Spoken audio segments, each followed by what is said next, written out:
ሰላም ውድ ቤተሰቦቼ እንደምን አላችሁ? እንደምን እስከ ሰዓት ደረሳችሁ? እግዚአብሔር አምላካችን ከሁላችን ጋር ይሁን። ውድ ቤተሰቦቼ ሁላችሁም እነዚህን ቪዲዮዎች በጥሞና በተረጋጋ መንፈስ ሆናችሁ አዳምጡ። ብዙ የምትማሩበት ብዙ ነገር የምታገኙበት ቪዲዮ ናቸው። ለዚህ ቻናል አዲስ የሆናችሁ ቻናሉን ሰብስክራይብ አድርጉ፣ ቪዲዮን ላይክ እና ሼር እያደረጋችሁ ጀምሩ። በቀጥታ ወደ ዛሬው መርሃ ግብራችን እንሄዳለን። ምእመናን የምታዩት የዛር የውቃቢ የውቃቢ እቃዎች ናቸው። የዛርና የውቃቢ የሚያመልኩባቸው በደንብ ያኛው ነው። ያው ረከቦቱም ያው ስኔውም ይኸውና፣ ይሄም ደግሞ ድቤ ከተባለ የድቤ ነው። 3 ድቤ ከመስጊድ ውስጥ የሚወጣ ነው። ይሄ ሁሉ በቆቃ ሚካኤል ንስሐ እየገቡ ሰዎቹ ንስሐ እየገቡ ይሄኛው ጀበና ነው። እንግዲህ ይሄን ጀበና 2 ጡት ያለው ጀበና ነው። 2 ጡት ያለው ጀበና ማለት የአዳልሞቲ ቡና መጠጫ ማለት ነው።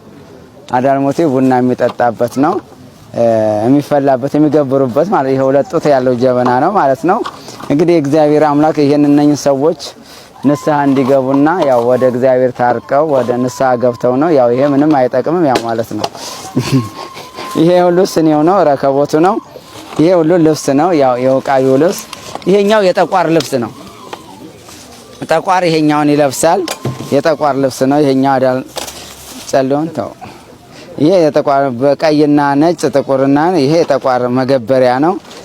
ዝጋም ደግሞ አለ ፎጣ እየት ነበር? ይሄውና ይሄም የጠቋር ፎጣ ነው። እንደዚህ አይነት ልብስ ነው የሚለብሰው ጠቋር፣ ነጭና ጥቁር። ረከቦቱ ያው እና አዳልሞቲ ይሄኛው ያዳልሞቲ ይሄ ያዳልሞቲ መጠጫ ነው። ይሄኛውም ደግሞ ያዳልሞቲ ወሰንገፊ ወሰን አጋጅ እያለ ይሄ ሁሉ ያው የስኔ አይነት ነው። ረከቦቱን ይሄኛው ደግሞ ቀሉ ማር ተበጥብጦ ውቃቢ የሚጠጣበት ነው። እዛ ጋም አለ የማሩ መጠጫ ማር ሰዎች የሚገብሩበት ይሄን ነው። አመቺሳ ሲሰጧቸው በዚህ ነው የሚጠጣ። በዚህ በጠበጥና ማር አመቺሳ ሲያስታቅፉ ማለት ነው። ማር በዚህ ሙሉ ልክ ይሞላና ለውቃቢው ሰጠዋል። ከዛ ውቃቢው ይበጠብጥና ቱታ ይጠጣበትና ለልጆቹ ለህፃናቱ ላይ ይተፋበታል ማለት ነው አይደል? የሚያውቅ ካለ ደግሞ ያስረዳኝ። ይሄም እንደዛው ነው ማለት ነው። የውቃቢው መጠጫ መዋረሻ እዚህ ጋር አለ። ይሄን የምታዩት ጅናል። ይሄ ደግሞ ዛሩ ሲገባ እንትን የሚልበት የሚጠራበት የሚሾምበት ማለት ነው። ውቃቢው ከዚህ ከጀበናውና ከድቤው ጋራ ይመጣ ነው። ይሄን ሲመጣ ዛሩ ያው የሌለበት ሁሉ ይጮሃል ማለት ነው። ይሄ ዛሮቹን መገበሪያ መጥሪያ እኛ ቃጭላ ሆለ ቤተክርስቲያን የምንወስደው ለክብር ነው። እሱ ግን ደግሞ ዛሮቹ ውቃቢው ይሄ የተጠመጠመች ናት። ይሄን ብሎ እንደዚህ እያለ ፍርድ እኔ አቅልሻለሁ እያለ ሲፈርድ በዚህ ነው የሚያዋርሰው መዋረሻ ወይም ደግሞ የዛሩ ድምጽ መግቢያ። ውቃቢው ሲፈርድ ሰዎች ላይ ሊፈርድ ሲል በዚህ ይሄን ሲቀጭል ሰዎች እያሉ ይሰግዱለታል ማለት ነው። ይሄ የአዳልሞቲና የወሰንገፊና የአብድል ቃድር የሚባል የዛር መንፈስ መጥሪያ ነው ማለት ነው። እዚህ ጋም ያው እንግዲህ እንደተባለው ያው ይሄ ሙሉ ይሄም የሱ መጥሪያ ነው። ይሄ የድሮ ነው ማለት ነው ሳይሻሻል። ጸል ያለው 5 አይነት አለው በቃ በተለያየ እንትን ያለው ያው ይሄም የሳይሻሻል ነው። ግን አሁን ደግሞ ተሻሽሎ ይሄ መጥቷል ማለት ነው። ይሄ ስለት ነው የሚገባለት ለዛሩ መጥሪያው ነው ማለት ነው። ይሄ የመገበሪያው የቀንድ ቢላ አለ። እቺኛዋ ደግሞ አንካሴ አለች። እቺ አንካሴ ያው እንግዲህ የኢትዮጵያ ኦርቶዶክስ የኢትዮጵያ እምነት የኢትዮጵያ ባንዲራ ማለት ነው። አዳልሞቲ ነው ይሄን የሚቀበለው ማለት ነው። የአዳልሞቲና ጠንቋይ ውቃቢ ቤት ይሄ ባንዲራ አይጠፋም። ባለ ውቃቢዎች ቤት አይጠፋም፣ ስለት ይገባል ማለት ነው። ይሄ አንካሴ ይባላል። ፉርዳ ወይም ደግሞ ሲዳ አካባቢ ላይ ይሰቅሉታል ማለት ነው። ሲያረጋግጡ ወይም ዛር ሲሾሙ የሚደረግ ማለት ነው። ይሄ ያው ለታምር እንግዲህ ሰዎቹ ንስሐ ገብተው ነው ይሄንን አምጥተው ያስረከቡት ማለት ነው። እዙ ጥለውት ያም እንዳለ እንግዲህ ያው የዛር መንፈስ እዚህ ጋር የምታዩት ጨሌ ያው እንግዲህ ይሄ ሁሉ የምታዩት የጨሌ ነው። እነኚህ ሰዎች ጨሌ ሲያስረክቡ ንስሐ እየገቡ በህይወትም ያሉ አያቶቻቸው እናቶቻቸው ያስደገሙ ማለት ያዋረሷቸው ነው።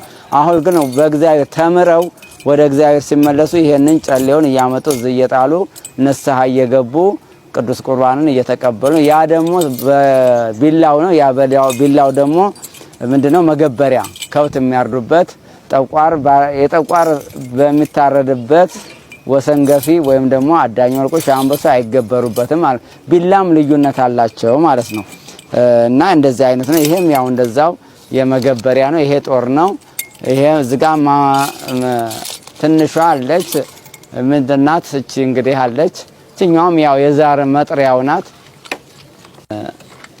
አንካሴ ትባላለች። ፉርዳ ይባላል። ፉርዳ እንግዲህ መንፈሱ የሚጠራበት እቺ ተይዛ ነው ከበሮ የሚመታበት ማለት ድቤው የሚመታበት ማለት ይሄኛው እንዲህ የሚመታበት በዝችና እቺ ቆማ ነው። እቺ ትተከላለች። እቺኛው ይሄ ተከላል። ያኛው በዝኛው መደብደቢያ ማለት ነው። ይሄ ሁሉ ነው እንግዲህ ህዝባችንን የጨረሰ ህዝባችንን ከእግዚአብሔር ፍቅር ውጪ ያወጣው አምልኮት ይሄ ነው ማለት ነው። አንዳንድ ዛሁል በኦሮሚያ ክልል ላይ ምንድነው እነኚህ ቀለም ያላቸው እንጨሎች ለጌጥ ነው የሚጠቀሙበት። ለጌጥ ሲጠቀሙበት ምንድነው የሚጠቀሙት? እቺ ቆሬ ያለች የእንትን መያዣ የጭኮ መያዣ ወይ ጨጨብሳ መያዣ እናቶቻችን በዚህ በኦሮሚያ ክልል ያሉ እናቶቻችን ለምን ለጌጥ ያገጡባታል ማለት አምልኮ አይደለም ይሄ ማለት ነው። አሁን መንፈሱ ሰውን የሚያጠምድበት ነው እንጂ አሁን እንደውም የኦሮሚያ ባህል ቱሪዝም ብንሄድ እንደዚህ አይነት ጨሌዎችን መሶበ ወርቅ ላይ ምንድናት እቺ ቆሪ ላይ ለጌጥ ይቀመጣል ማለት እናቶቻችን ይጠቀሙበታል ለጌጥ እነሱ አሁን ለአምልኮት አይደለም የሚጠቀሙት። እንደገና ደግሞ እቺ እዚች ጋር አለች ኮከብ እየሰሩ ያ አዳ ኦሮሚያ ጀደማ ሞቲ የኦሮሚያ ባህል ይሄ ባህል ማለት ነው። ከነጭ ቀይ ጥቁር አድርገው ባህል ማጌጫ ይጠቀሙበታል ማለት ነው። ይሄ እነኚህ እናቶቻችን ግን ይሄንን ያመጡት አምልከው ነው። ቅቤ እየቀቡ ቅቤ እየቀቡ ቅዱስ ዮሐንስን ፋሲጋን እየገበሩበት ሴጣኑ ይገበርበት የነበረው ነው። እንግዲህ ይሄ ለሁለት ወደ ባህል ስንወስደው ለማጌጫ ነው። ሁላችንም እጅ ላይ ያደርጉታል፣ አንገት ላይ ያደርጉታል። ማጌጫ ነው። ሳያመልኩበት ከአምልኮ ውጪ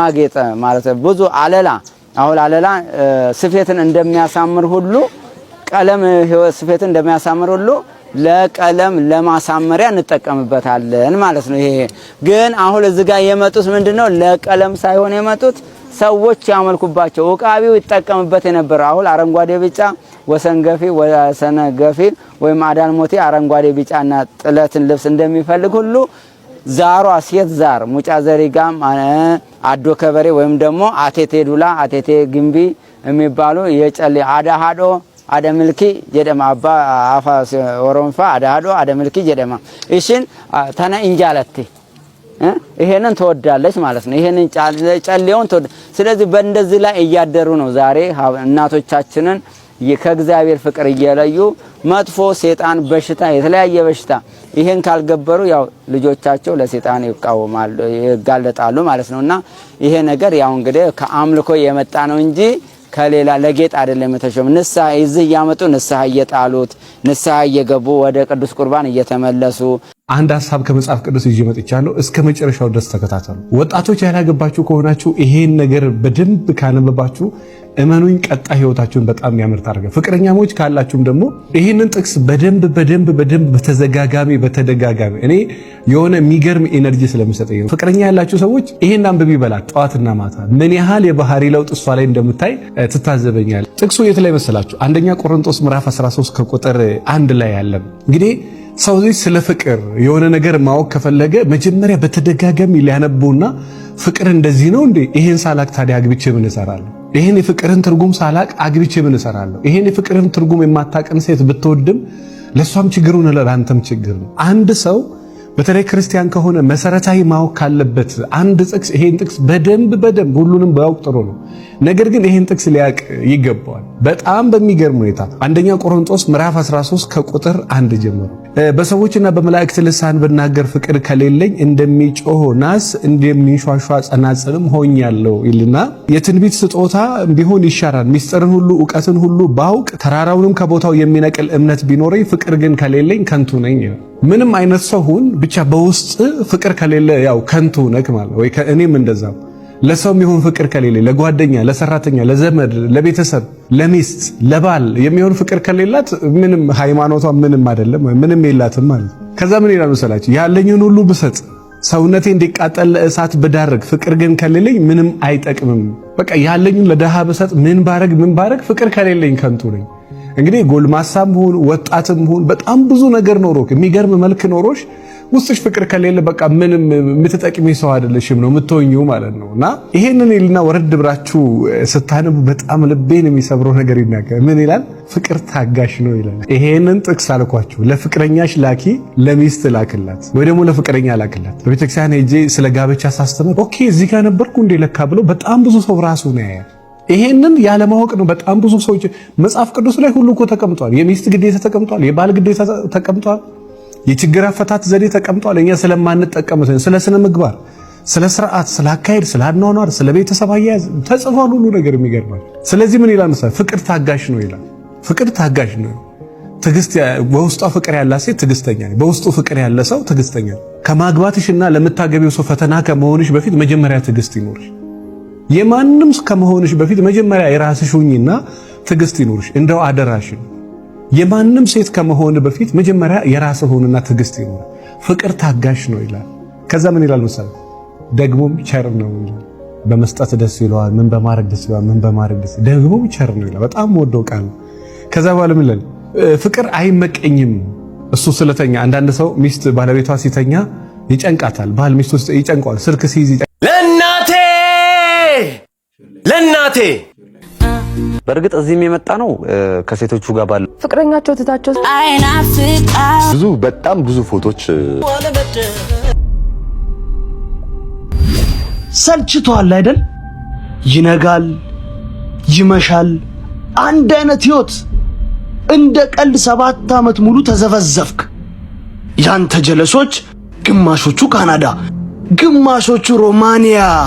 ወይ ደና ቤተሰብ የለ ለራሳቸው ምስኪን ይጦረናል ብለው ለፍተው ተሰቃይተው አስተማሩክ። ይሄው አንተ ግን መተህ ቤታቸው ተዘፈዘፍ። ለነገሩ ምን ታደርግ? ይሄ የእድል ጉዳይ ነው። ከእድል ጋር ደግሞ መታገል እንደማትችል ታውቃለህ። ስለዚህ ከዚህ በፊት ያሰብከውን ፈጽምና ተገላገል። ሞተክ የዘላለም እረፍት አግኝ። ሁሉም ሰልችታቸዋል። ታዲያ ለማን ብለህ ትኖራለህ?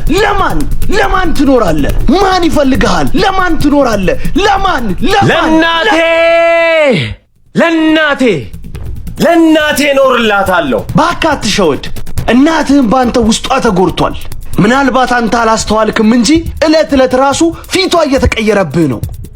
እኩዮች የደረሱበትን ደረጃ ባየች ቁጥር ውስጧ ይቃጠላል ስላንተ እያሰበች። ይልቅስ ካዘንክላት ሞተ ባንተ እንዳትሸማቀቅ እረፍት ስጣት። ሙትና እናትህን አሳርፋት።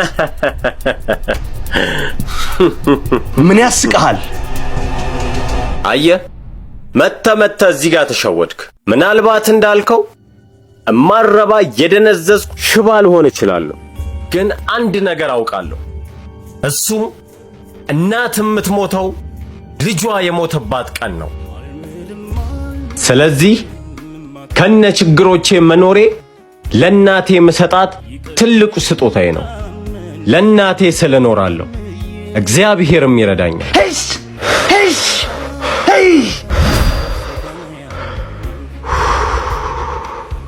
ተመስገን። አዲስ ውሻዬ ናስኪ። አቤትማ መጣው። ስትፈጠር ግን መጀመሪያ ሁሉ ነገር ሙሉ ሆኖ አመሰግናለሁ እንድትል ነበር የተፈጠርከው። ስለዚህ ጸሎት የውድቀት ምልክት ሆኖ ግን ከወደኩበት እንድነሳ እማለቅስበት እምለምንበት ነው። ወደ ምን እንዲሄድ? ከጸሎት ወደ ምስጋና፣ ከምስጋና ወደ መውረስ እንዲሄድ ነው የመጣው ማለት ነው። አሁንም ስንሰግድ ለስላሴ ምስጋና ስናቀርብ የተፈጠርንበትን ዓላማ ነው የምናስፈጽመው ማለት ነው። በበዓለ ሃምሳ ስትሰግድ በዓለ ሃምሳን እየሻርክ አይደለም። ያችን ዕለት የሰጠህን አምላክህን እያመሰገንክ ነው። ጠዋት ሲነጋ ትንፋሽን የሰጠህን፣ ማታ ስተኛ ተስፋ የሰጠህን፣ ጠዋት አስነሳለሁ ብሎ ቃል የገባልህን አምላክህን። ስለዚህ ምስጋና ነው ማለት ነው። ምስጋና ነው። የአምልኮ ስግደት ማለት ለአምላክነቱ የምታቀርበው ነው። ስጠኝ የምትልበት ጸሎት አይደለም። ይሄ እንዲያርግልኝ ይሄ ጎሎኛል የምትለው አይደለም። ለአብ ምስጋና ይገባል። ወይም ኃጢአትን በደልን እያሰብክ የምትሰግደው ስግደት በፍጹም አይደለም። ለእግዚአብሔር የምታቀርበው የአምልኮት ስግደት ነው። ስለዚህ ሰው ልጅ ለሰንበት ጌታዋ ነው ካለ የሰው ልጅ ከሰንበት በላይ ነው ማለት ነው። እንዲያውም የዮሐንስ ወንጌል ምዕራፍ 4 ላይ በኢየሩሳሌም እየመጡ እንደሚሰግዱ ሲነግራት ያቺን ሳምራዊቷን ሴት ከዚህ በኋላ በመንፈስ በያላችሁበት ቦታ ሆናችሁ የምትሰግዱበት ጊዜ ይመጣል አላት።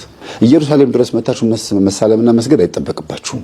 ባላችሁበት ቦታ ሆናችሁ በመንፈስ ለእግዚአብሔር ምስጋና ታቀርባላችሁ አለ።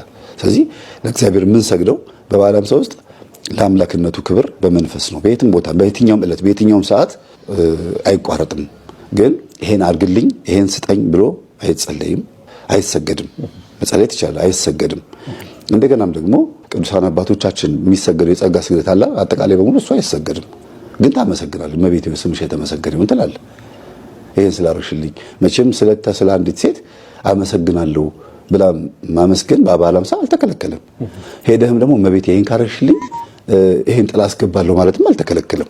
ስራዬ ብለህ ግን ለአብ ለወልድ ለመንፈስ ቅዱስ ምስጋና ይገባል እንዳልከው ሁሉ ለእመቤታችንም የጸጋ ስግደት ይገባል ብለህ ግን አትሰግድም። እና በውስጥህ ነው እንጂ ህግጋቶችን የምትሰራቸው ጉልበትህ አንድ አይነት ነው። ለምሳሌ ለአብ የምትሰግደው በዚህ ጉልበት ነው፣ ለድንግል ማርያም የምትሰግደው በዚህ ጉልበትህ ነው። ይሄ ጉልበትህ ግን በጭንቅላትህ ውስጥ ስግደቱን ይለየዋል። ጉልበትህ ላይ ያለውን አወዳደቅ የሚያስተካክለው ልብህና አይምሮህ ነው። ስለዚህ ወድቀህ ስትነሳ የሚያይህ ሰው ሁለት ጊዜ ብትሰግድ ሁለት ጊዜ እንደሰገድክ ነው የሚያውቀው። በልብህ ግን የመጀመሪያው ለአብ ሁለተኛውን ደግሞ ለእመቤታችን የጸጋና የአምልኮ ስግደት ብለህ ለይተኸዋል። ስለዚህ ዋናው ልብ ነው፣ ዋናው አይምሮ ነው ማለት ነው። አሁንም የአምልኮ ስግደት ስትሰግድ እንደዛ ነው የሚሆነው ማለት ነው። መልካም። ከዚሁ ጋር ተያይዞ ወደ ዋና ሀሳባችን ስትመጣ አሁን ኦልሬዲ ጌታችን መድኃኒታችን ኢየሱስ ክርስቶስ በ40 ቀኑ ነው ያደረገውና እስኪ በዚህ ሂደት ውስጥ ያሉ ነገሮች ምን ይመስላሉ? ከደቀ መዛሙርቱ ጋር የነበረው ነገር በዚህ በበዓለ ሃምሳ ወቅት በመጨረሻዎቹ ጊዜያቶች ያሉ ሂደቶች ምን ይመስላሉ? አሁን ያለንበት ኦልሬዲ መጨረሻ ሰዓት ላይ ነው ያለነው። በዓለ ሃምሳው ሊጠናቀቅ ማለት ነው እና እስኪ ያንን ነገሮች አብራራልን ለተመልካቾቻችን። አዎ እንግዲህ በዮሐንስ ወንጌል ምዕራፍ 14 ቁጥር 1 ላይ ልባችሁ አይታወክ፣ በእግዚአብሔር እመኑ፣ በእኔም ደግሞ እመኑ። በአባቴ ቤት ብዙ መኖሪያ አለ። እንግዲህስ ባይሆን ባልኋችሁ ነበረ። ስፍራ አዘጋጅላችሁ ዘንድ እሄዳለሁና እኔ ማድረግ አይቀርም አለ። እንደሚያደርግ እየተናገረው ነው። ገና ሳይል ልባችሁ አይታወክ ሲያስተምራቸው እሄዳለሁ። ለዚህ ነው ሂውማን ሄር አትጠቀሙ መላችሁ። ከአንድ ዓመት በፊት ሂውማን ሄር አትጠቀሙ ያጋንንት መወራረሻ ነው ብዬ ቪዲዮ ሰርቼላችሁ ነበር። ቪዲዮውን እዚህ ቪዲዮ ላይ ከስር አስቀምጥላችኋለሁ፣ ፒንም አደርግላችኋለሁ። በዚህ ሂውማን ሄር ጉዳይ እጅግ አስፈሪ አስደንጋጭ ባድ ሄር የተባለ ፊልም በተጨማሪ እንድትመለከቱ ልጠቁማችሁ። ፊልሙ ላይ አና የቴሌቪዥን ሙዚቃ ስራ ትሰራለች። በሙያዋ ስኬታማ ለመሆን ከኢንዱስትሪው የውበት ደረጃዎች ጋር እንዲስማማ ስትል አፍሮ የነበረው ጸጉሯን ትታ ዊግ ታደርጋለች።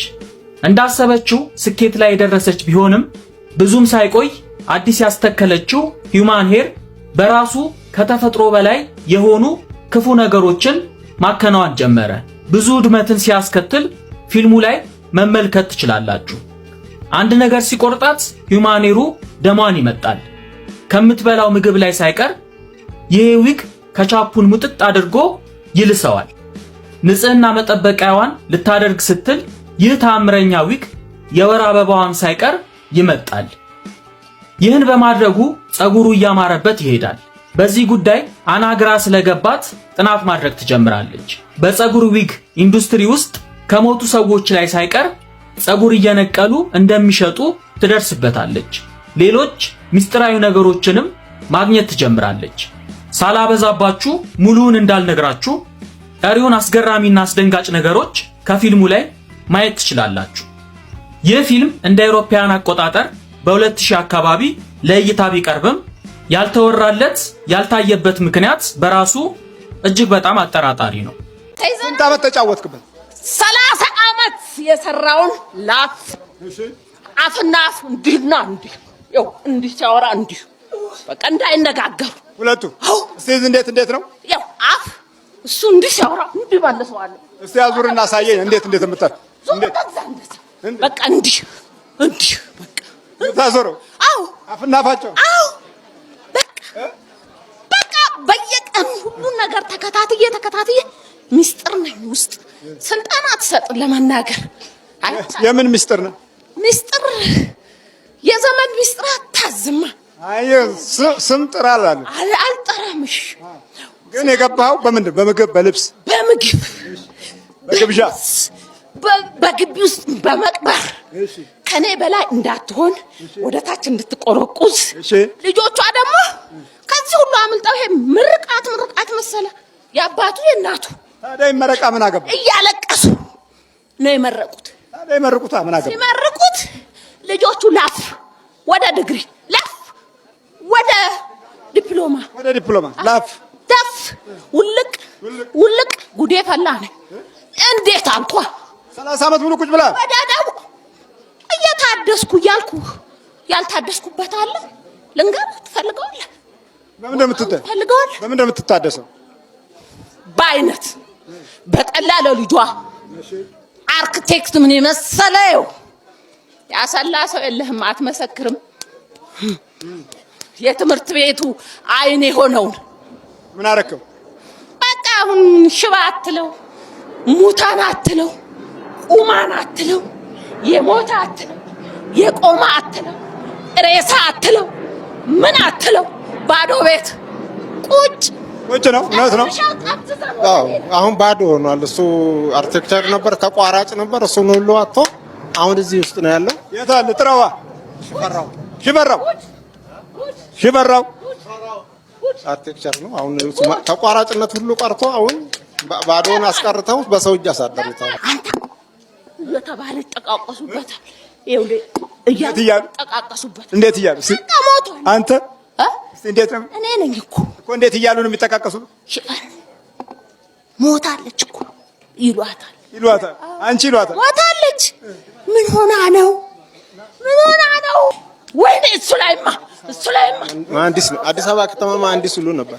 እዚህ አዲስ አበባ ከተማ መሀንዲስ ነበር። አዎ ይኸው ተቋራጭ ነበር፣ መሀንዲስ ነበር፣ ተቋራጭ ነበር። ይኸው አሁን ራቁቱን አስቀርተው በመጠጥ ይኸው ቁጭ ብሏል። ከዛው ቁጭ አለ በመጠጥ ጸሎት የለማ ምን ይደረግ እኮ ዋናው ቁልፉ እኮ ጠፍቶን ነው። እንትኑ አለ ይሄ መክፈቻው የለም፣ ጋኑ አለ። በቃ እንደዛ ማለት ነው። በልተመርከካው ስንት ናችሁ? እኛ ሰይጣን አጋንንት ነው የምንላከው። ሰይጣን በፊት አሁን እንደገና አጋንንት አልተቻሉማ። ሰዎቹ አልተቻሉ። ስለዚህ በየጊዜው አልቻል ሲሉ በየጊዜው በቃ በኃይለኛ በደብተራ ነው ተቀጥመጥልከው በጠንቋይ ደብረ ዘይት በጣም በኃይለኛ ደብረ ቆሪት በኃይለኛ በቃ በኃይለኛ ጥበቅ ነው የተባልከው። አስደረግ አጥፋቸው። ስትናገሩ አትግባቡ። አዎ አንግባባ። ምን ይመላል? እኔ የምለው ለሷ አይገባትም፣ ይሻትልም። እኛ እንዴት ነው የምታረጋቸው? ፊትና ኋላ እንዲህ ተመለሱ ወደ ግራና ቀኝ እንዲህ በቃ ግራና ቀኝ አዎ ደዛ ነው የምናደርገው። ምን በቁማን አሳየኝ። ግራና ቀኝ እንዴት ዞሮ ደዛ አይታዘዝም። ድሮም አይታዘዝ እንኳን እሺ በቃ እንደዚህ ግራና ቀኝ አንተ ወደዛ መዞር። አዎ እቺ መስኪን ግን ገብርኤል ተመርከክ ትላለች። በቃ ቁጣ ኮዱስ ስንት ናችሁ ጠቅላላ? ሺ በየጊዜው ገባን። ሺ ነህ አብላይ በኢየሱስ ክርስቶስ ስም በስላሴ ስም በወላዲተ አምላክ በቅዱስ ሚካኤል ስም ሲኦል እንገባለን። ቶሎ ሰባት ቀናቱ ቶሎ እግዚአብሔር ይገስጽ።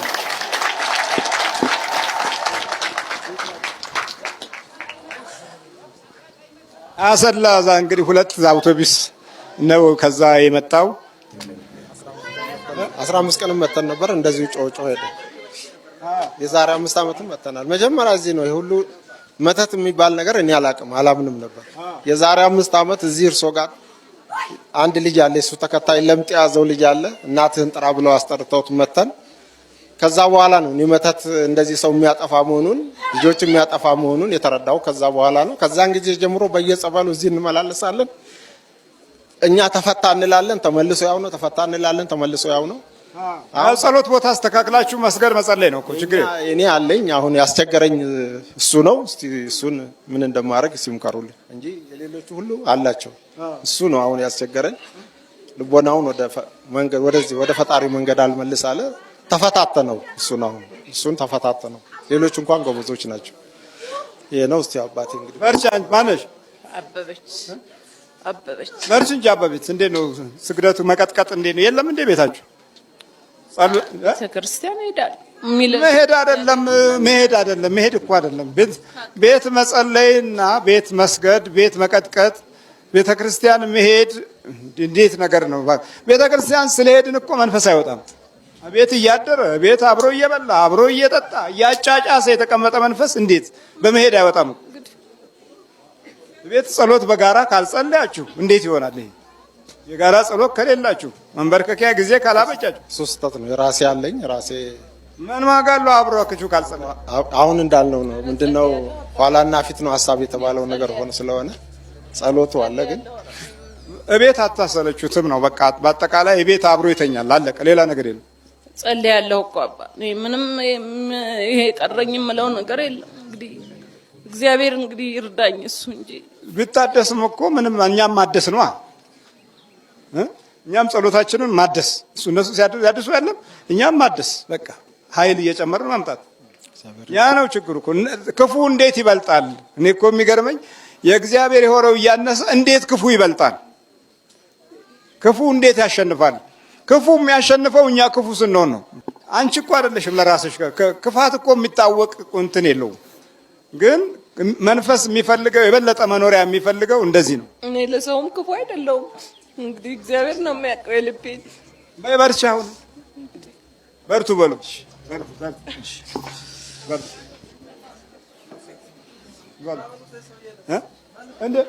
ሲያርግ ያየ ነው በስጋ ነው። በአዳም ስጋ እኮ ነው፣ በነሳው የአዳም ባህሪ ነው ሲያርግ የተመለከት ነው።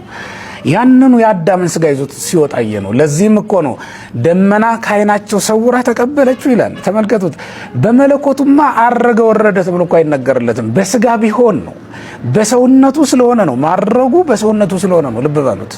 አረገ የተባለው ከዚህ የተነሳ ነው። እንዲያውም የሰለስቱ ምዕትን ሃይማኖተ አበው ስንተረጉም ምን እንላለን መሰላችሁ? በጉባኤ ቤት የስጋ እርገት በ40 ቀን የቃል እርገት፣ የስጋ እርገት በማይፀን የቃል እርገት በ40 ቀን እንላለን ማለት ነው። ይሄ ማለት ነው የስጋ እርገት በማይፀን ማለት ስጋ አረገ የሚባለው ወይም ነቢረ የማንን ዘባነ ኪሩብን ተቀዳጀ ገንዘብ አደረገ የሚባለው መቼ ነው?